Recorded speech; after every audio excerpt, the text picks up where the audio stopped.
Hey everybody, Michael Snyder, California Weather Watch. Today's December 22nd, and right now we're looking at the infrared satellite imagery. You got the air mass characteristics overlaid, and we've got lightning activity going on here. And just going to replay the storm here over the last 12 hours or so, and you can see it did spread up quite a bit of lightning from the south there. Had some intense thunderstorm activity right off the coastline, but the biggest portion of that rainfall, for the most part, missed a lot of San Diego. That it did drop some rain, but the really heavy amounts, like the model shown, were just to the west of the Los Angeles metro, and some of Los Angeles actually got some pretty good amounts, towards 2 inches as well. But you can see this isn't over yet. We've got some heavy rain still headed for the desert areas here, maybe the higher terrain. There's actually some thunderstorm activity still moving up here across some of the Baja Peninsula area, and I'm going to go to the Doppler radar now. You can still see some of these heavier showers out here. You could have some embedded lightning with that. There were some lightning strikes showing up here also, and you kind of see where the slight risk here for the excessive rainfall is today. So let's go ahead and just jump right back in towards the infrared satellite imagery here and kind of show you again where that day one excessive rainfall outlook is. Some of this could be wrapping back around, or some of these heavier showers could still be moving up across San Diego and some of the Los Angeles metro today. But for the most part, the biggest bulk of the precipitation is going to be pushing off to the east. And look at some of these amounts. Old Man Mountain in Ventura County, 13.94. Rocky Butte there in San Luis Obispo County, over 16 inches of rain. Just some ridiculous amounts. And I think sometimes the totals get lost in these numbers here, because an inch of rainfall is a pretty exceptional amount of rain just by itself. And you can see the Los Angeles airport here, LA International, 2.95 inches of rain. That's a very intense amount of precipitation. And of course, we've had some extremely heavy amounts in a short period of time. This for Oxnard fell in 1 hour, you guys. That is 3.18 inches of rain in 1 hour. That's a month's worth of rain in less than an hour. Just incredibly intense precipitation amounts out there. And I'm going to show you another graphic here in a minute. Look at how much fell in 5 minutes. 0.87 inches of rainfall here, somewhere near the Ventura Auto Center between 1:30 and 1:35. That is very exceptional. And I'll show you just what I mean here. If you dropped, actually, I did a typo here, move that decimal point 1 point to the right here. So 8700ths of an inch of rain in 5 minutes over a plot of about 1400 by 700 feet, somewhere near the Ventura Auto Center, would be an entire Olympic-sized swimming pool dumped out over that area in 5 minutes, which is about 500,000 gallons of water. So just a very impressive showing here with the storm system. It has really overperformed for some areas, kind of like what I talked about as the storm was in development and moving down the coastline. So this is the day one thunderstorm outlook. Again, we have thunderstorm potential here across some of Southern California on in through Arizona. This is mainly a wind and a hail threat out here as well. Better lightning chances across Southern California and eventually pushing off into New Mexico, as you can see on day two. Now here we go with the 4-hour probability of thunder. So I'm just going to kind of put this into motion. You can see as we go through the day today, we're now going into the afternoon here, and you can see some of this activity across southern Arizona, some of the desert areas here as well, and then eventually pushing off into New Mexico as we go on into tomorrow morning. Now look at Arizona and Phoenix, 1 to 1.5 inches of rain. Again, the heaviest rainfall still incoming here into portions of Arizona. Could be some flooding concerns with this as well, but look at Blythe, get to be up towards 2 inches. Joshua Tree, some heavy rainfall possible. Yuma out there as well. And this is for Albuquerque in New Mexico. Some of the snow levels are going to be dropping down here as we go. Could even impact I-25 as we go on in through Sunday and Sunday night. And it could get some flooding concerns out there and some widespread thunderstorm activity also.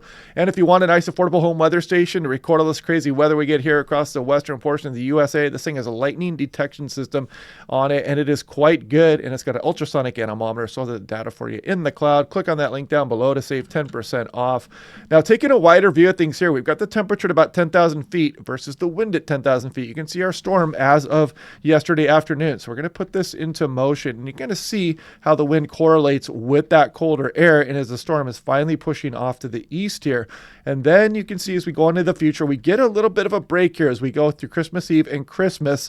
And then in the post-Christmas time period, we're going to bring a weak system through Northern California, and then that jet stream starts getting low again as we start spreading some colder air out across the Pacific Ocean here and trying to bring some stronger storms into California as we go in the after Christmas period here. And into the new year, we have additional chances for some storm activity into California.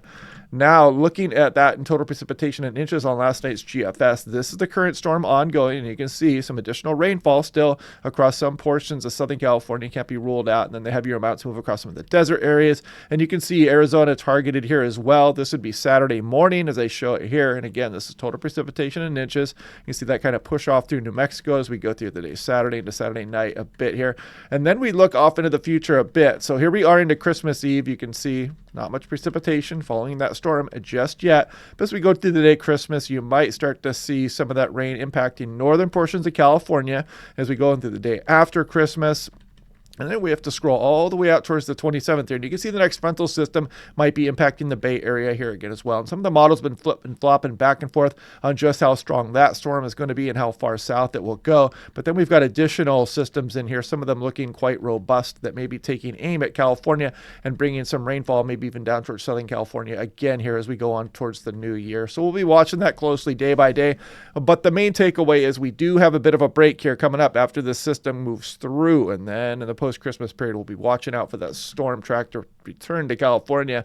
So here's the next rainmaker here as of the National Weather Service San Francisco. This was issued this morning, and they didn't put it out for the Eureka one, so I had to settle for this one. But you can see mainly northwest of the Bay Area here, and this is late Thursday and late Tuesday into late Thursday here. So yeah, we'll be looking at that here more again in a moment. But I wanted to look at a wider view of things here also. 10,000 feet. You can see Japan is here. There's Alaska, Hawaii, and California. And this is at 39,000 feet. So this is that jet extension we've been talking about, and it's finally moving across the Pacific Ocean here. And you can see how this cold air kind of marks and lines up with this jet stream. Even though these are different altitudes here, this is what's known as the mid-latitudes here. And that's why we get storm development here across this gradient. You can see the very cold air that spilled out across the Pacific Ocean here. And then, of course, you get these mid-latitude cyclones. You can see them spinning up there at 10,000 feet. And you can see the general troughing there at 39,000 feet as the storm track tries to return through the end of December into California here. So we may have some interesting weather still incoming as we go on into the new year. As you can see that cold air spilling out across the Pacific Ocean, trying to aim somewhere here at the west coast of North America. Now, taking a look at the GFS as of last night. In fact, let's update this and let's get the most recent ranks. The 12Z is running right now. I'm going to put this into motion. There goes our storm system pushing off to the east here. Then we get a bit of a break. Some light precip tries to return on Christmas Day to Northwest California, and then a more robust frontal system tries to arrive here as we go into the 27th time frame.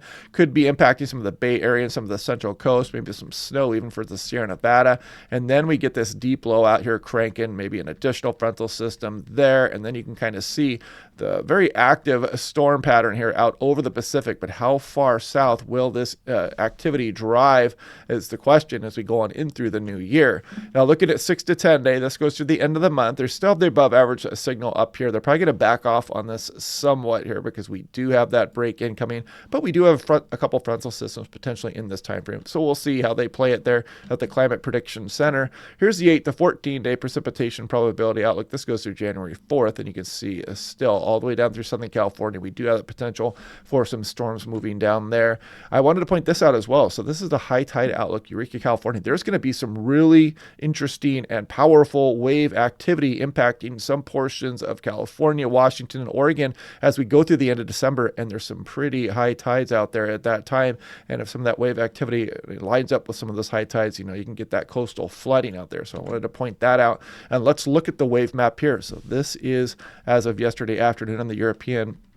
And as we scroll on in through Christmas, even Christmas, you can see the wave action really start to get going out here. Some big waves kind of targeting the Pacific Northwest. But as we scroll into the December 27th timeframe, look at this area of enhanced activity just kind of slamming into Northern California as we go through the 27th. And again, this correlates with those high tides. You can have some coastal flooding issues going on, and you can see that continued wave action as we go through the end of the month there as well. So yeah, keep that in the back of your mind if you're going to be out in the coastal areas, or you're a mariner out there running a boat for the high tides and some pretty intense wave action actually as we go in towards the Christmas period, the post-Christmas period I should say, the December 28th 7th to the 28th time frame coming up.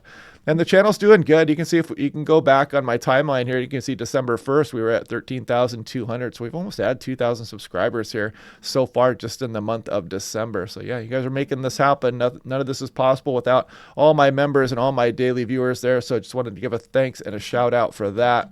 But yeah, what a storm system here, huh? I mean, just a very well placed low. I mean, it just continuously was bombarding places like Oxnard and Santa Barbara, Ventura County, especially some mountainous areas. And like we said, LA even got 3 inches out of this as well. And yeah, pretty intense storm system out there. Had so many special marine statements for water spouts and even a couple tornado warnings as well that I kind of lost count of them. There were many of them, though, out there. So hopefully nobody was out there having to deal with that on a boat. Maybe you can take a couple days off when the storm like this rolls down into the area. But yeah, interesting stuff. It's kind of nice looking at that the atmospheric overlay. You can kind of see how the subtropical air gets pulled out in front of this and the very cold air aloft kind of dives down that powers this storm. Intense gradient there with the temperatures here, and just really spawned some very intense rainfall. I mean, we had convective elements in there, probably some supercellular structures, a lot of lightning, especially right off the coastline here. And Arizona, you are up next, and eventually New Mexico as well.